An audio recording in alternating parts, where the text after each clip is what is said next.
Hello students, in this video we are going to deal with irregular and illegal allotment of shares. So first meaning and circumstances of irregular share allotment. अब irregular share allotment किसे कहते हैं उसके meaning देखते हैं. Irregular allotment of share is when shares are allotted without fulfilling statutory provisions and restrictions. हमने देखे provisions of share allotment देख लिए हमने, ये सारे प्रोविजंस और लीगल रिस्ट्रिक्शंस है शेयर अलॉटमेंट के. अब ये जो 14 प्रोविजंस दिए हुए उसमें से अगर कोई भी ब्रीच करके हम अलॉटमेंट करते हैं शेयर्स के, यानी कि ये जो 14 प्रोविजंस दिए हुए उसका फॉलो नहीं करते और उसको फॉलो किए बिना ही अगर हम शेयर अलॉट कर डालते तो उसे कैसे अलॉटमेंट बोलेंगे? Irregular share allotment. So right, तो ये हो गया मीनिंग आपका. नाउ कौन से सर्कमस्टेंसेस होते हैं जिसको हम शेयर अलॉटमेंट जो होता है उसे इरेगुलर कहते हैं, यानी कि कौन से सर्कमस्टेंसेस में हम शेयर जो अलॉट किए गए होते हैं उन लोगों को इरेगुलर कहते हैं. So first, shares are allotted without receiving minimum subscription. अब सी, शेयर अलॉटमेंट के लिए ना ऐसा रूल होता है कि 90% मिनिमम सब्सक्रिप्शन आपका आ ही जाना चाहिए. तो अगर 90% मिनिमम सब्सक्रिप्शन आपका नहीं आया है और 90% से लेस आया है और उस सिचुएशन में भी अगर हम अलॉट कर डालते हैं शेयर्स तो वो कैसा हो जाएगा? हमारा इरेगुलर शेयर अलॉटमेंट. यानी कि 90% से कम आए पैसे और तो भी हम अलॉट कर डाल रहे हैं तो वो कैसा हो जाएगा? हमारा इरेगुलर शेयर अलॉटमेंट. तो ये हो गया आपका first point. Now second point is a copy of prospectus is not filed with ROC, that is register of company and SEBI. अब ऐसा होता है कि जब हमें शेयर एप्लीकेशन आती है और हमें अलॉट करने होते हैं शेयर, तो क्या करते हैं, हमें जो प्रोस्पेक्टस हमने छपवाए होते हैं, prospectus you all know, invitation for shares. अब जो हमने प्रोस्पेक्टस हमने शेयर प्रोस्पेक्टस हमने जो पब्लिक के साथ शेयर किया होता है तो उसके हमें किसके साथ सबमिट करवाना पड़ता है? ROC, रजिस्टर ऑफ कंपनी, और सेबी में उसका ना फाइल करवाना होता है. और फाइल किए बिना ही अगर हम अलॉटमेंट कर डालेंगे शेयर्स का तो वो कैसा हो जाएगा? Irregular share allotment. Now third is the minimum 5% of the face value of shares or the amount decided by SEBI is not received with application. अब ऐसा होता है जब हम शेयर के लिए अप्लाई करते हैं ना, सपोज कंपनी ने डिसाइड किया कि हम 300 शेयर्स इश्यू करने वाले हैं, तो अगर हमें 300 में से 5 शेयर्स चाहिए तो हमें 5 शेयर्स के लिए एप्लीकेशन डालेंगे. तो एप्लीकेशन के साथ जो शेयर का फेस वैल्यू होता है, फेस वैल्यू यानी कि शेयर की जो कीमत होती है, पर शेयर की जो कीमत होती है उसके 5% या फिर सेबी ने जो प्राइस डिसाइड किया हुआ है वो अगर नहीं आया और फिर भी हमने अप्लाई कर दिया है, अलॉट कर डाला है शेयर्स, तो वो कैसा हो जाएगा? Irregular share allotment. For example 10 रुपए का शेयर होता है, तो अब ऐसा होता है कि अगर हमें शेयर चाहिए 10 रुपए का शायद एक शेयर हो और हमें शेयर खरीदना है तो 10 रुपीज़ के 5% या फिर तो सेबी ने जो प्राइस डिसाइड किया हुआ है वो हमें पे करना ही पड़ता है. अगर वो पे नहीं किया और फिर भी अलॉट शेयर हो गए, हमें अलॉट हो गए शेयर्स, तो वो क्या हो जाएगा? Irregular share allotment. Now fourth is escrow bank account is not open with schedule bank. अब ऐसा होता है कि जो कंपनी होते हैं, शेयर एप्लीकेशन हम जब करते हैं तो किसके साथ हम कनेक्ट होते हैं? बैंक के साथ. कौन से बैंक के साथ? शेड्यूल बैंक के साथ. अब अगर कंपनी वालों ने हमारा एस्क्रो बैंक अकाउंट नहीं ओपन करवाया शेड्यूल बैंक के साथ और ऐसे ही एप्लीकेशन रिसीव कर डालिए तो क्या हो जाएगा? और बाद में एप्लीकेशन रिसीव कर डाली और बाद में शेयर अलॉट भी कर डाले तो वो क्या हो जाएगा? Irregular share allotment.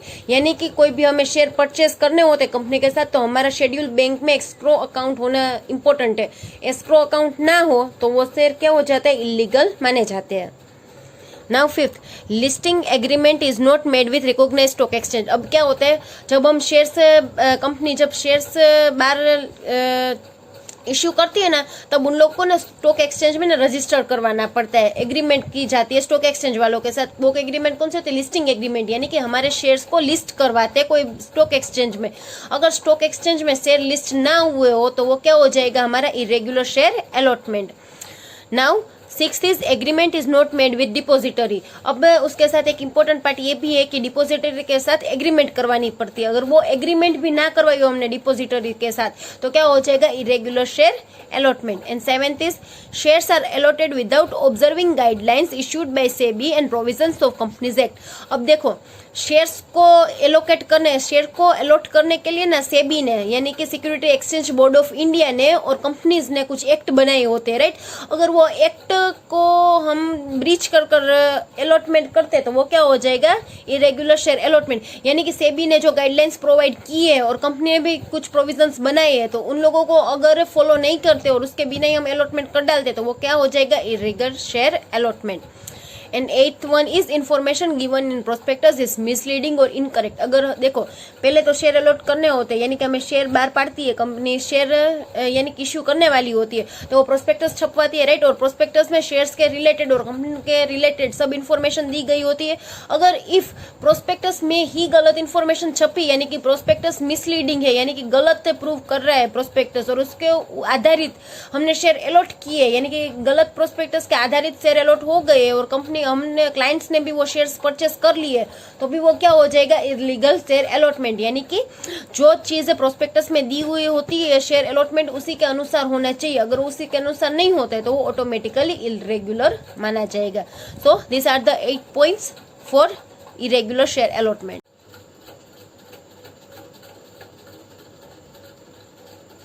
Now effect of irregular share allotment.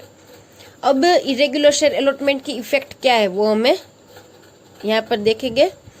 When allotment of shares is irregular, applicant can get allotment cancelled at his opinion and can get the refund of the amount paid on shares. जब allotment हुआ होता है वो irregular हुआ होता है, right, तो जो शेयर होल्डर होता है वो अपने पैसे वापस मांग सकता है। यानी कि उसने जो एप्लीकेशन के दौरान 5% फेस वैल्यू के जो पैसे उसने पे किए होते हैं वो क्या मांग सकता है, वो रिफंड मांग सकता है। अब कौन सी सिचुएशन में उसे पैसे रिफंड मिलेंगे, देखो। It is important to note that in a case of irregular allotment, the application can get the allotment cancelled if any loss has been incurred by him due to this allotment. The time limit for the same is under. यानी कि अब उसे ऐसे ही नहीं मिल जाते सब पैसे, अगर उसे irregular share allotment से कुछ लॉस हुआ है, यानी कि मॉनेटरी लॉस हुआ है, तो ही यानी कि लॉस हुआ है तो ही अगर उसे तो ही उसे पैसे रिफंड मिल सकते हैं, अदरवाइज नहीं मिल सकते, राइट। तो उसके लिए भी टाइम लिमिट दी गई है। First is application for cancellation of share allotment can be made within 2 months of the first statutory meeting। अब एप्लीकेशन कैंसिल कब की जाती है, यानी कि शेयर अलॉटमेंट की जो एप्लीकेशन है वो कब कैंसिल की जाती है, अगर वो एप्लीकेशन स्टेचुटरी मीटिंग के 2 महीने में की गई हो, राइट। तो फर्स्ट क्या होगा, कैंसिल होगी, लेकिन कौन से 2 मंथ्स में of statutory meeting. Second, within 2 months of allotment of shares, if allotment was done after the first statutory meeting। See, application का क्या था स्टेचुटरी मीटिंग के विदिन 2 मंथ, और अलॉटमेंट कब होना चाहिए, स्टेचुटरी मीटिंग हो गई और उसके बाद के 2 महीने में, राइट। यानी कि within 2 months of allotment of shares if allotment was done after first statutory meeting, वो सेकंड पॉइंट हो गया। और third, a director is personally responsible to compensate the loss of the company of shareholder if he willfully violates the provisions of statutory allotment or allows other to violate them। The process of recovery of such a loss must be initiated within 2 years of allotment of shares।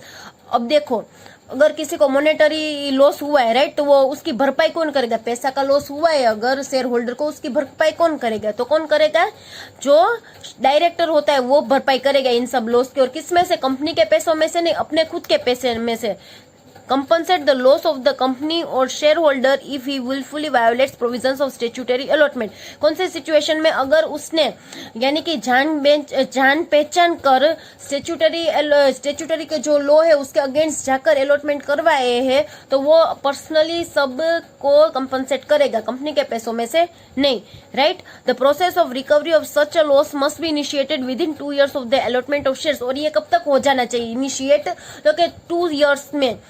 आज हम यानी कि 2016 में अगर हमने share allotment किए है तो 2017 और 2018 तक ये सब ना कंपनसेट इनिशिएशन हो जाना चाहिए, राइट।